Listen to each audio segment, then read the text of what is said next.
This is Anushka Upadhyay और आज हम देखने वाले एनआईटी अगरतला की सच्चाई।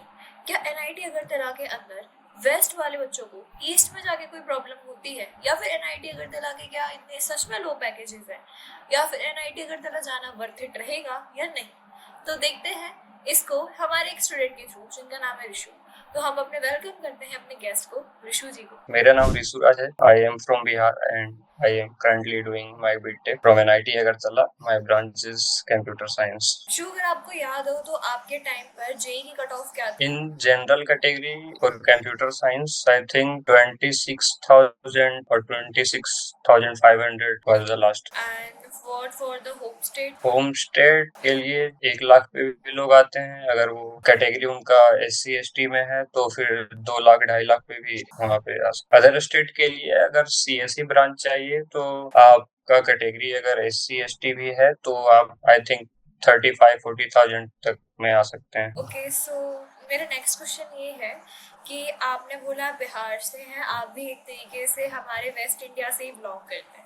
तो कभी वेस्ट के बच्चों को ईस्ट के अंदर जाकर कोई प्रॉब्लम होती है, कुछ भी फेस करना पड़ता है? फॉर एग्जांपल कभी कभी बच्चों को कोई प्रॉब्लम फेस करनी पड़ती है, लैंग्वेज की प्रॉब्लम फेस करनी पड़ती है, या फिर कभी कभी खाने की प्रॉब्लम फेस करनी पड़ती है। तो क्या क्या आपको लगता है, क्या क्या आपको प्रॉब्लम फेस करनी पड़ी वहाँ जाकर? वैसा कोई प्रॉब्लम खास करके NIT अगरतला में तो नहीं फेस किया हूँ, क्योंकि खाने का वैसा बहुत सारे 4-5 मेस हैं। नॉर्थ इंडियन के लिए अलग, साउथ के लिए अलग और ईस्टर्न के लिए अलग। तो आप अपने खाने के हिसाब से आप मेस चूज कर सकते हैं। अगर आपको दूसरा मेस भी एक्सप्लोर करना है, जैसे आप नॉर्थ से हैं और साउथ इंडियन ट्राई करना है, तो आप उधर भी ज्वाइन कर सकते हैं। तो खाने का वैसा कुछ बैरियर नहीं है, ना लैंग्वेज का बैरियर है। और खास करके अगरतला के लोग जो है काफी चिल हैं, तो वैसा कुछ आपको ऐसा नहीं लगेगा कि आप बाहर से आए हैं और आपको कुछ प्रॉब्लम फेस हो रहा है। Any time you feel like cultural difference? Not at all, cultural same as north. ठीक है, तो हम नेक्स्ट पार्ट की ओर मूव करते हैं, दैट इज एकेडमिक्स पार्ट। तो आपको क्या लगता है, जब बच्चा जेई की प्रिपरेशन करके जब वापस आता है, जब कॉलेज के अंदर आता है, तो उसे कितनी टफ लगती है पढ़ाई? कितनी टफ होती है एनआईटी की पढ़ाई? कितनी टफ है आपके कॉलेज की पढ़ाई? पढ़ाई सच टफ तो नहीं है, लेकिन हाँ 2-3 साल तैयारी करने के बाद हम लोग का जो माइंडसेट हो जाता है वो ऑब्जेक्टिव की तरफ ज्यादा हो जाता है। सब्जेक्टिव का हम लोग का प्रैक्टिस बिल्कुल छूट जाता है। फिर डायरेक्ट जब हम उस पर स्विच करते हैं तो सब्जेक्टिव पेपर लिखने में थोड़ी दिक्कत होती है। और बाकी सिलेबस तो फर्स्ट ईयर में ऑलमोस्ट 60% जेई का ही सिलेबस रहता है। केमिस्ट्री रहता है, फिजिक्स रहता है, तो उसी से रिलेवेंट रहता है, तो वैसा कुछ दिक्कत नहीं होता। कितने प्रोफेसर्स कितने ज्यादा सपोर्टिव होते हैं कॉलेज के अंदर? अगर कोई बच्चा अपना कुछ करना चाहता है, फॉर एग्जांपल अगर आप सीएससी के अंदर किसी डिपार्टमेंट के अंदर, फॉर एग्जांपल अगर आप डीएससी के अंदर कुछ करना चाहते हैं, तो फिर कितने सपोर्टिव होते हैं प्रोफेसर्स की? हाँ, वो कितना प्रोग्रेसिव सपोर्ट करते हैं बच्चों को? अगर कोडिंग पार्ट पे आते हैं डीएसए, तो उसमें तो सीनियर्स हमारे ज्यादा हेल्प कर सकते हैं, क्योंकि जब टीचर्स प्रिपेयर कर रहे थे तो उस समय डीएसए का उतना कल्चर नहीं था।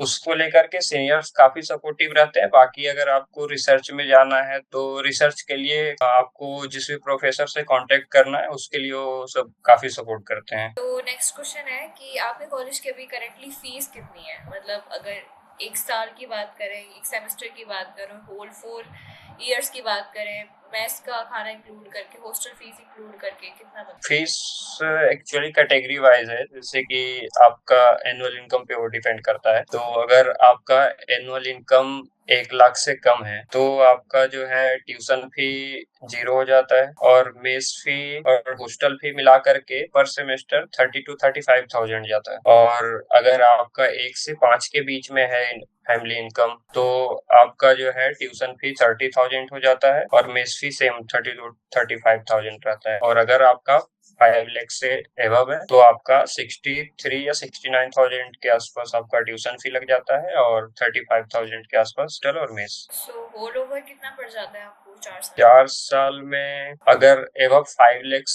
देखें उस कंपैरिजन में, तो आपको पर सेमेस्टर जो है 1 लाख के आसपास, तो 8 to 9 lakhs जो कि कॉलेज फी होता है, बाकी अपना एक्सपेंस अलग। अगर एनआईटी अगरतला को हम एक रिसर्च पर्सपेक्टिव से देखते हैं कि अगर कोई बच्चा चाहता है कि वो अपने इन फ्यूचर जाके काफ़ी अच्छी रिसर्च करे किसी फील्ड में जाके, तो एनआईटी अगरतला उसके लिए कितना बेटर ऑप्शन हो सकता है अगर वो किसी रिसर्च स्पेसिफिक कॉलेज के लिए जाना चाहता है? रिसर्च हमारे यहाँ तो पीएचडी के भी काफी लोग हैं, पीएचडी भी काफी लोग कर रहे हैं, और बीटेक के लिए भी हमारे भी ब्रांच से कुछ लोग, हमारे दोस्त लोग जो है रिसर्च के लिए जाते हैं। तो वो प्रोफेसर के अंडर जाकर के आप रिसर्च के लिए जा सकते हैं, और बाकी समर में अपॉर्चुनिटी मिलती है कि आप आईआईटी विजिट कर सकते हैं रिसर्च के लिए, लोग करते हैं। बाकी रिसर्च के लिए आइडिया नहीं है, क्योंकि मैं उस जोन में कभी गया ही, तो बस थोड़ा बहुत जो सुना हूँ बस यही है कि हाँ, लेकिन काफी लोग रिसर्च करते हैं वहां से। तो अगर आपके कॉलेज की पर्सपेक्टिव अटेंडेंस पॉलिसी की बात की जाए तो कितनी ज्यादा आपको लगती है कि अटेंडेंस पॉलिसी ज्यादा बच्चों को बॉदर कर रही है और कितनी ज्यादा इरिटेटिंग हो सकती है? जैसे बहुत से एनआईटी के बच्चे बोलते हैं कि अटेंडेंस पॉलिसी बहुत ज्यादा बॉदर करती है, कि 75% है, कभी हमें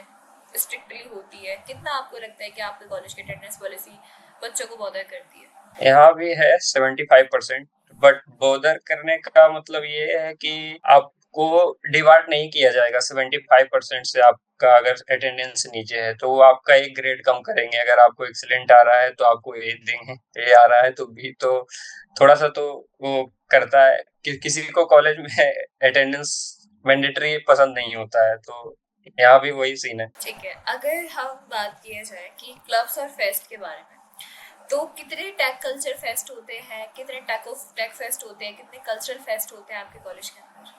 आई थिंक 2 फेस्ट होते हैं, एक कल्चरल और एक टेक। एक साल में 2 ही फेस्ट होते हैं। ओके, तो अगर किसी बच्चे को चूज करना है कि वो एनआईटी का टैग चाहता है, बट हो सकता है कि उसको कॉम्प्रोमाइज करना पड़ेगा फेस्ट वगैरह से।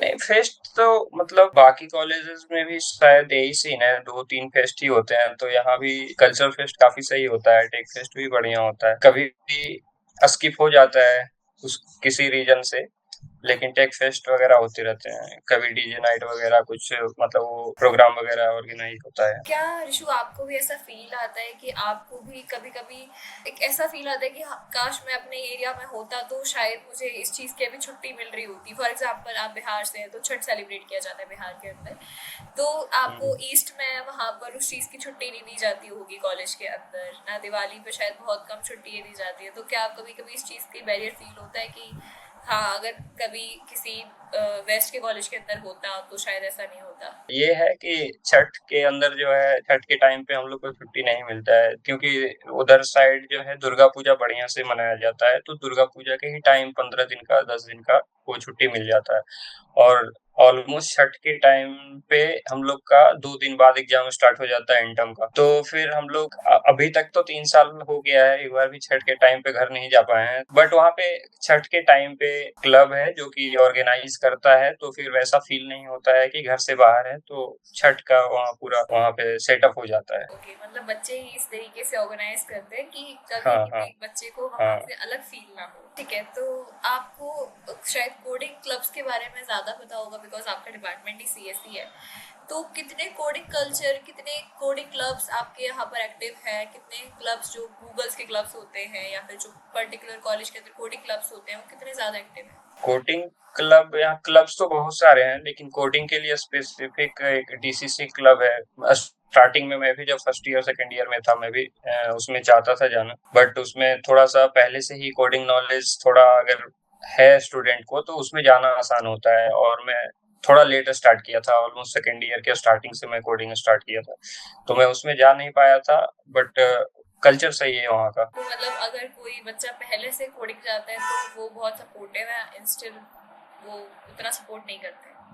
हाँ, बट वो बाकियों के लिए भी जो है मेंटरशिप प्रोग्राम वो लाते हैं। तो हर जो उस क्लब में है वो एक स्टूडेंट पे 4-5 लोग को असाइन कर देते हैं, ताकि उसको मेंटर करे और उसको बताए कि क्या है नहीं। आपको हॉस्टल लाइफ की तरफ लेके चलते हैं, तो हॉस्टल लाइफ आपको क्या लगता है, कैसी है हॉस्टल लाइफ एनआईटी करते?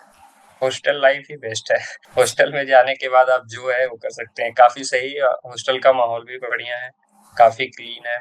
और कुछ बिल्डिंग्स तो नई बनी है, कुछ पुरानी, बट हम लोग ऐसा फील किए स्टार्टिंग में, फर्स्ट ईयर में हम लोग को न्यू बिल्डिंग मिला था, तो उसमें रहे तो स्टार्टिंग में लगा था कि नहीं ये सही है, सब चीज न्यू है। बट जब सेकेंड और थर्ड ईयर में हम लोग को पुरानी वाली मिली और वहां पे रहे, तो फील हुआ कि हॉस्टल का मतलब यही है, पुराने वाले ही बेस्ट है। हॉस्टल लाइफ काफी सही है। सबसे क्रूशियल पार्ट की ओर चलते हैं, प्लेसमेंट्स के बारे में। तो किस तरीके के प्लेसमेंट्स है, एवरेज पैकेज क्या है अभी कॉलेज का? कॉलेज का एवरेज पैकेज आई थिंक 10 के आसपास होगा, but I know specific about CSC, so I can tell you about CSC. CSC का average package I think 13 to 14 LPA है अभी, और मीडियन 10 to 11 के आसपास है। तो गूगल का डेटा कभी कभी मुझे लगता है करेक्ट नहीं होता है। कभी कभी बच्चे चेक करते हैं कि गूगल में कितना डेटा है, तो वो लगभग एनआईटी का डेटा वही स्टेट कॉलेजेस के डेटा के बराबर दिखा देता है कि 8-9 LPA है। तो बच्चे समटाइम्स सोचते हैं कि क्या हम ईस्ट के कॉलेजेस के चूज करें, वहाँ इतनी सारी हमको प्रॉब्लम्स भी फेस करनी पड़ेगी, इससे अच्छा हम किसी स्टेट कॉलेजेस के अंदर चले जाते हैं। तो रियलिटी कुछ और होती है, आई फील लाइक अभी की शायद। बट यहाँ एनआईटी अगरतला का प्लेसमेंट काफी सही है। कोर ब्रांच तक की बात करें तो ऑलमोस्ट 80% प्लस प्लेसमेंट रहती है। बाकी आप सिविल केमिकल का थोड़ा सा सही नहीं रहता, बट उधर भी 60% के आसपास प्लेसमेंट हो जाती है। मैकेनिकल भी 80% प्लस रहती है, और इलेक्ट्रिकल ईआई हम लोग के कॉलेज में काफी बढ़िया परफॉर्म करती है, तो ईआई का प्लेसमेंट ऑलमोस्ट 95-100% रहती है। सीएससी का भी वही 85 to 90% के आसपास रहती है। हाईएस्ट पैकेज क्या है अभी आपके कॉलेज का? लास्ट ईयर आई थिंक 52 और 55।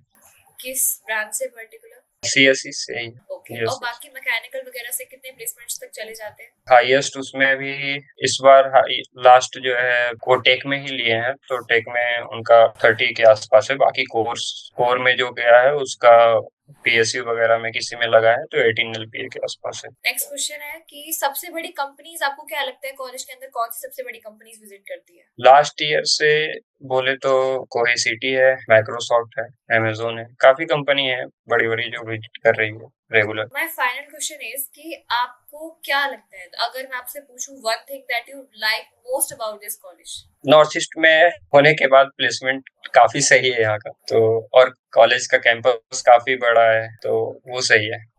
And one thing that you most hate about this college? Internet connectivity उतना बढ़िया नहीं है, और कॉलेज जो प्रोवाइड करती है वो 2 GB लिमिटेड रहती है, तो वो थोड़ा सा दिक्कत है यहाँ। ओके, वाईफाई कनेक्शंस नहीं है? हाँ, वाईफाई है, बट 2 GB लिमिट है। 2 GB आपको लाइब्रेरी में मिल जाएगी। Thank you so much issue आपके लिए। शायद मेरा भी थोड़ा ज्यादा लाइट का कनेक्शन खत्म हो रहा है, तो दैट्स व्हाई इसी के साथ वीडियो को एंड करते हैं, ठीक है?